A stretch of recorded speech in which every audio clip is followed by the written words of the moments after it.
As the fourth quarter of the year approaches, it is crucial that we pay close attention to this. I don't care if you own Bitcoin or any other cryptocurrency, even if it's Ethereum, I don't care. No matter what cryptocurrency you own, including XRP, you must lock it in for the fourth quarter. There are a number of reasons why I say this. First of all, there was a significant setback just now. It was a shakeout, in my opinion. The market is currently recovering on a daily basis.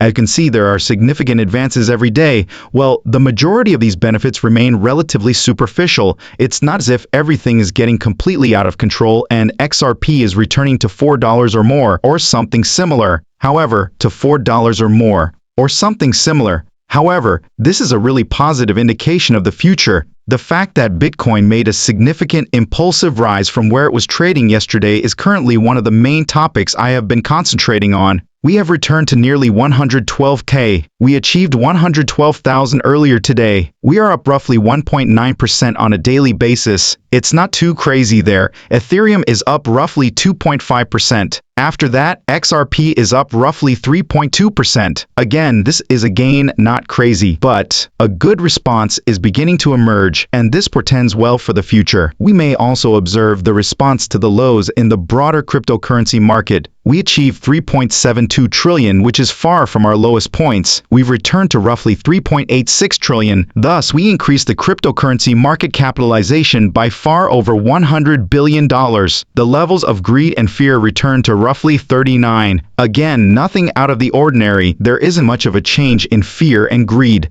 Additionally, the RSI has returned to around the halfway point in relation to the former coin market. Here, we're at roughly 52. Thus, once more, excellent indication of a positive response, not only on Bitcoin but also generally. Ancient coins are beginning to make a significant comeback. It is encouraging to note that the majority of the market has now recovered above some of the earlier resistance levels. This is how the last 7 days have looked in terms of Bitcoin. Let's take a brief look at the 3-hour on the lower period view of this chart right now. Thus, we did reach a peak of approximately 112.4K.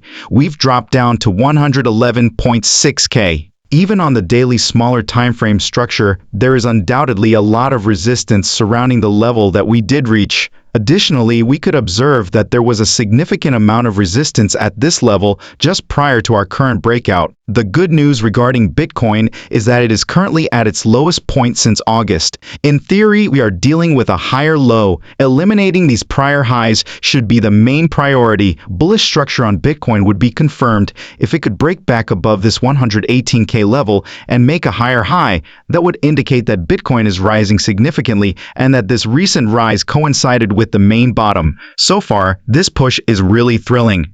Additionally, this is the appearance of the Bitcoin weekly. We did close at approximately 111.9K. I would say it's a really solid close. Well, it's pretty good. Furthermore, we do have a higher low even with the weekly's longer temporal structure in action. I will thus be keeping a careful eye on this all week. Given that equities are opening once more this week, I do believe that we will witness a considerably stronger impulse move. Additionally, stocks saw an considerably stronger impulse move. Additionally, stocks saw a strong surge on Friday. At Friday's close, the S&P looked like this. We did therefore have a pleasant push to the downward. We usually start to see a significant impulse move when we see anything like this, which is extremely similar to this candle from September 20, and on Friday we did close at approximately 6,643. I do believe that we will continue to ascend from here. I am aware that the S&P has been in overbought area for a while. We may examine this a little bit on the weekly or even the 3-day structure. That was obvious. Therefore, even while that is the case, the S&P's price movement may still be somewhat lower. To really kind of start a much greater impetus in the cryptocurrency market as well, I do believe that we move a little bit higher here this week.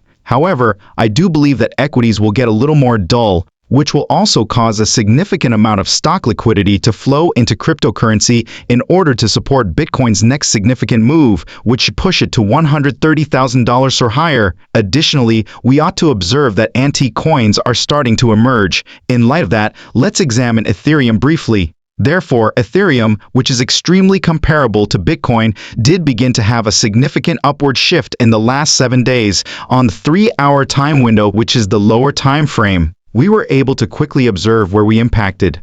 A single second. I'll zoom in. We did therefore hit about 4,143 on the 3-hour. We attempt to flip a support zone. We require this degree of assistance in order to truly kind of flip. A significant push above this level is what we hope to see. Therefore, it will take some time until we are able to successfully regain this. Let's be straightforward. However, to successfully regain this, let's be straightforward. However, we're probably only going to chop a little bit more before we begin to regain this. However, this week should see a much stronger drive for Ethereum to rise back above 4,200. Additionally, it will enable us to begin re-entering some of these supply zones, which would be around 434. 400, and in terms of the daily vista, that might undoubtedly force us to return to some of these earlier peaks. Therefore, let's also quickly review the everyday here. Now, the distinction between Ethereum and Bitcoin is that based on some of these earlier lows, we don't have a higher low.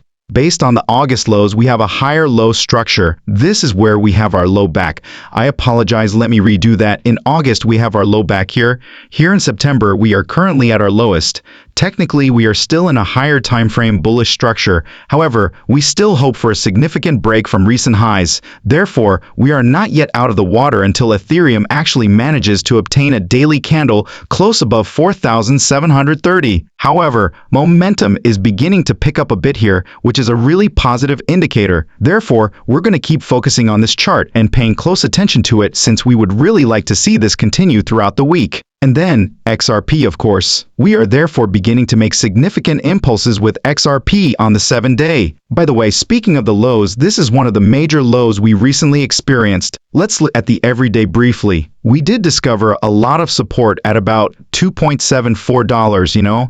At this level, there's a lot of demand. This level is also surrounded by a lot of help. That makes a great deal of sense. Very much like Ethereum though, a significant break from these prior highs is what we hope to see. Therefore, we won't celebrate too soon until we see a daily candle close over about $3.13. However, the fourth quarter should be the main focus. Alright, and the rationale for this is due to the historical performance of Bitcoin in the fourth quarter. Recently, there was a video that was genuinely from Eric Trump. This is from NY Next or New York Next, correct? It was an interview with Eric Trump. According to Justin, Eric Trump believes that Bitcoin will reach $1 million and that the fourth quarter of this year will be extraordinary. He no longer believes that Bitcoin will surpass $1 million in the fourth quarter. He simply believes that Bitcoin will surpass $1 million in the long run, which many people would concur with. Here, our primary focus is on how Bitcoin will perform in the fourth quarter. Is the fourth quarter going to be unreal?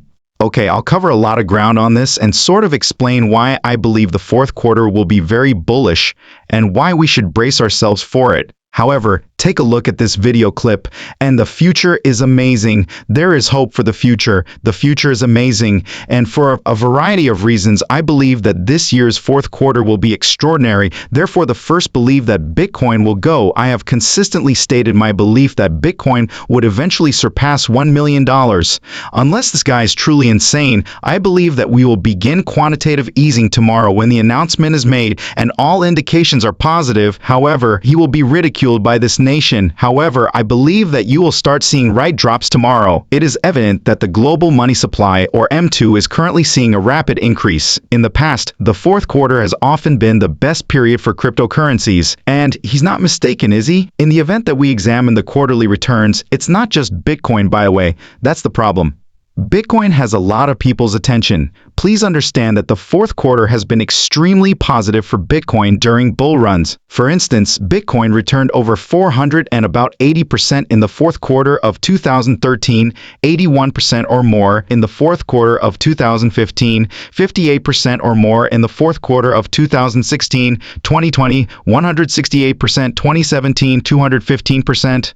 At 5.45%, 2021 was a little bit shallow. Additionally, in 2023 there will be 56 plus percentage, nearly 57, and then 47.73% in 2024. Now, the advances in the third quarter have been somewhat modest thus far. Many people are asking, is this where